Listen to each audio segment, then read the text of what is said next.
Okay, so this time looking at strengths and weaknesses from a tactical point of view. So for this one, you're looking at tactics that may or may not be being used by an individual performer or a team, and you've then got to kind of look at what the knock-on effect is in terms of performance of that individual or that team.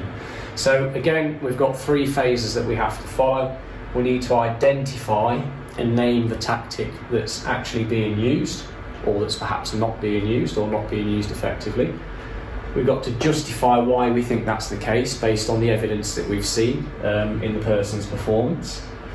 And then we've got to look at how that tactic has then gone on to affect the overall performance of that individual or that team. So first things first then, if we identify a tactic, let's perhaps look at something in football such as holding the ball up. You may have a striker who's had the ball played into their feet. You've got a number of defenders behind them and they're up there on their own, perhaps playing as a lone striker. Their job might be, or as part of their job, it might be that they've got to hold the ball up, i.e. keep it into feet and hold off the defenders.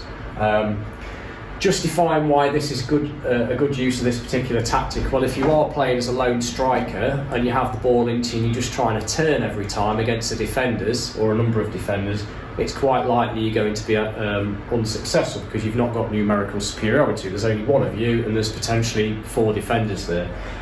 So justifying why it's useful to use that tactic would be, well, we've identified that we think that holding the ball up was a tactic that was potentially a strength for this player. We've justified it by saying that they held the ball up and waited for support to arrive, so waited for other players to arrive who were then able to get in behind the defenders or create dummy runs and create space.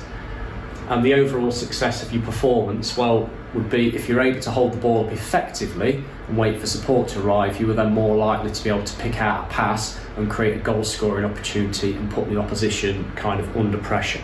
Okay. Looking at it then from in terms of saying that potentially holding the ball up was a weakness, you may have somebody playing as striker who is getting the ball played into the feet and they are just turning every time and turning into trouble. So we might potentially say in that particular example that holding the ball up as a tactic has been a weakness. We justify that by basically saying they've been receiving the ball and they've just been turning, and every time they've turned they've ended up running into trouble, running into a tackle and losing possession. The overall success of the performance is obviously affected by that, because if you are turning into trouble all the time, you're losing possession, then straight away you're creating a counter-attacking opportunity for the other team. Giving away possession obviously puts your team under pressure, and it could lead to a goal-scoring opportunity for the opposition, so not a good thing at all. Okay, so that was looking at the same tactic, but either from the point of view of it being a strength or the point of view of it being a weakness. Okay then, so looking at tactics now in terms of bringing in some of the theory elements. So for this particular tactic, we're looking at a rugby centre, and we're looking at their ability to basically do a dummy run or follow a dummy line within the game. Now, as a result of them making a dummy run or following the dummy line, it will basically draw a defender into them who will chase them, and by that defender coming out of position, that can then create space on the field of play for then the attacking team to manipulate and hopefully get through that space and give them a chance to score a try. Okay, so we've identified the particular tactic, and then in this example here we've talked about why it's a strength, the fact that they've been able to read the defence, recognise where space may or may not be available, and then we talk a little bit about what the impact on the team is. And basically the impact on the team is that by this player creating space for them by doing the dummy run, it gives them an opportunity to score a try. Now, bringing in one of the theory elements into this time we've brought in some of the psychological stuff.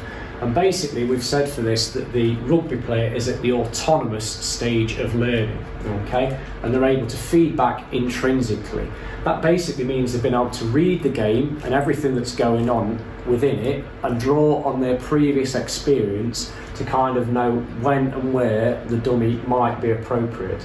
And it basically goes on to say that you're able to do this with little conscious thought, and that performers at this level can focus on relevant cues, kind of what's going on around them within the environment, what all the other players are doing. So it's a good example of bringing in some of the psychological stuff to this particular answer, which we've looked at in terms of it being a strength for them. Okay then, so this time we're going to be looking at a netball player and how one of their tactics is potentially going to be a weakness for them. So for this player, we've looked at the positioning during the centre pass as being one of the tactical errors or tactical weaknesses that this player or particular player keeps making. We then go on to talk about the fact that the same centre pass is being played time after time, and that basically means that the other team are able to intercept it and they're able to keep possession of the ball. That means that because they can't overturn centre passes or keep possession from a centre pass, it's going to make the netball team basically come under unnecessary pressure. Okay, so we've highlighted the tactic, we've given justification by giving some evidence for what we've seen, and then we've talked about the impact on the actual performer, or in this case the actual team. Okay, we've then got another example, this time from the psychological strand of the theory work that we've learned. And for this particular one, we've mentioned that the player may be suffering from social inhibition as a result of the fact that there is potentially an audience or people observing the performance. Okay, so basically this player is developing anxiety to an extent, and as a result of that, they start to make more and more mistakes and kind of get into a cycle. Now, one of the things you will have learned before is catastrophe theory, and within catastrophe theory, once things start to go wrong and you kind of fall off that cliff, performance deteriorates rather rapidly, and you keep repeating the same mistakes over and over and over again. Okay. It also goes on to talk about they've gone beyond the optimal arousal level, hypervigilance, and basically as a result of all of this going on, their performance is going to deteriorate, and obviously them being a very important link within the chain, only 7 players within a netball team, with one of those links in the chain not performing correctly, it's going to mean that the team's overall performance is going to suffer massively. Okay, so another example then of a previous candidate's answer. This time it's a cricket example, and it's obviously looking at things from kind of a tactical point of view.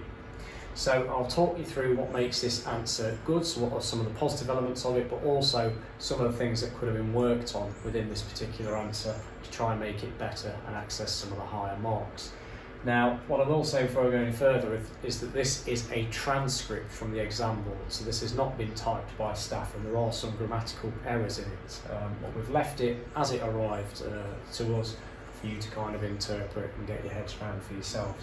So straight away we've highlighted then that this particular bowler had good line and length. Okay.